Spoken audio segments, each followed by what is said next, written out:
پاکستان سمیت 14 ممالک نے کثیر الملکی بحری دفاعی اتحاد کی حمایت کر دی۔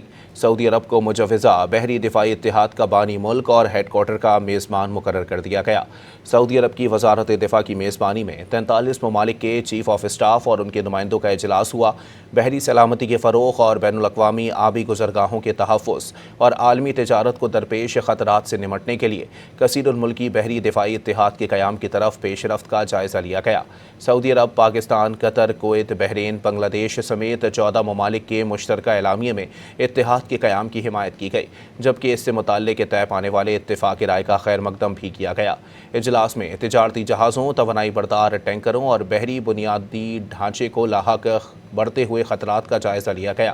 شرکاء نے اس بات پر زور دیا کہ بحری جہاز رانی کی سلامتی، عالمی سپلائی چین کے استحکام اور بین الاقوامی معیشت کے تحفظ کے لیے کثیر الجہتی دفاعی تعاون کو مزید مضبوط بنانا ناگزیر ہے۔ اجلاس میں 43 ممالک اور تنظیموں کی بالمشافہہ اور ویڈیو لنک سے شرکت بحری دفاعی تعاون کے حوالے سے بڑھتی ہوئی بین الاقوامی دلچسپی کا مظہر قرار دی گئی۔